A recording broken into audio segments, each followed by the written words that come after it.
Yeah, well, I'm glad that you keep it straight, so to speak, how you don't try to soften it, and you really want to have, tell people that this is exactly what happened, and you're fighting sort of uphill against some of that revisionist history that some of these people are coming in who have learned.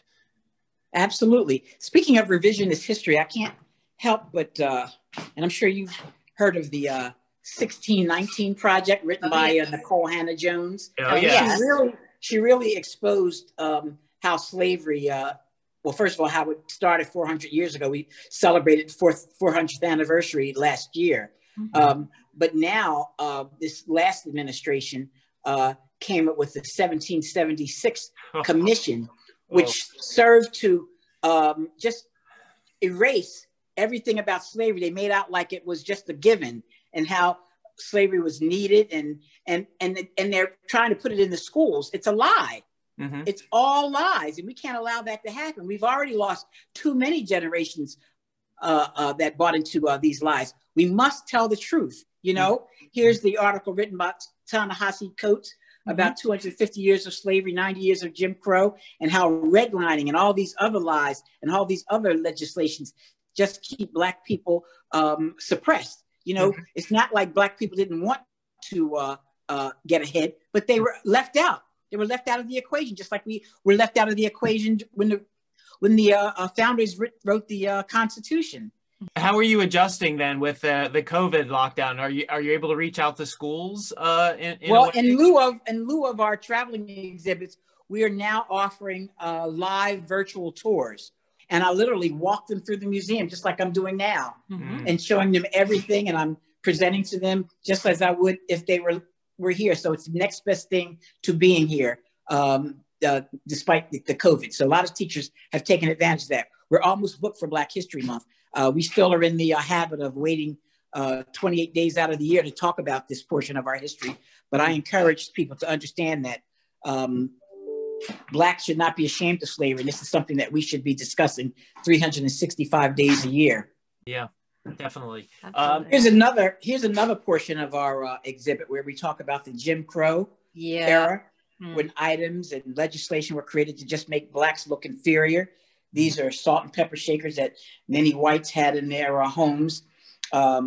This pair here was given to us by a white woman who said she grew up with these on her grandmother's table, and she was so offended by them, but her grandmother insisted on keeping them. After her grandmother died, she donated it to the museum, and so that we can teach, people, white and Black and young and old alike, how the Jim Crow era just fanned the fires of bigotry and created misconceptions of Blacks. Absolutely. Yeah.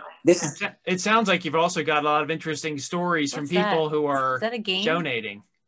Yeah, this is an actual game, Carolyn, that would be given to white kids to play with. It's the concept is just like Chutes and Ladders in Candyland, but look at the title, Darky from the Melon Patch. Oh my God! What year is this? What year is that? I had that on here somewhere. Let me see. More recent than you might think. I'm always shocked when I hear that. 1932. Holy moly! That's like a couple years before the Wizard of Oz was filmed. My goodness. My goodness. Wow. It's obviously propaganda. It's very it's artful, exactly they put their money into it. You can see that they didn't hold out on the illustration. It is the best propaganda. This is an actual 1912 calendar featuring a Black man on the calendar. And they called it's an advertisement for toothpaste called Darky Toothpaste. This tube here is an actual tube of toothpaste that my son bought back from Japan in 2018. It's still on the market there today. Mammy jar. This is from my own collection. Yeah. There are two Black female celebrities who you probably have heard of who also collect Mammy jars. They are Whoopi Goldberg and Oprah Winfrey. Yeah, I knew Oprah. I didn't know Whoopi. Yeah. But I want you to notice these little salt and pepper shakers, because there's some subliminal messages here. You notice that they're all in servant positions, cooks, butlers, nursemaids and things of that nature. No lawyers, no doctors, no professionals, because this is how we were subjugated. This is what people thought of us. We were no better than being. That's the most that we can become, you know. Right. And I think about the children that were in those houses that see these things. This was like at Sears. You could buy this stuff. And to me, that just blows me away. You know, the Irish were used as indentured servants. They worked right along the African slaves. As a matter of fact, the white Anglo-Saxon Protestants, which was the elite whites, were not fond of Irishmen. They didn't consider them very dependable. And they said that they were a bunch of drunken brutes. So these Irishmen, in many cases, self-designated themselves to become slave patrollers, so that they could treat the Africans, you know, as if they were better than them. Right. You know, they started fighting over housing and things, you know. So, yes, the Irish were, in fact, indentured servants. A lot of people don't want to believe it, but it's true.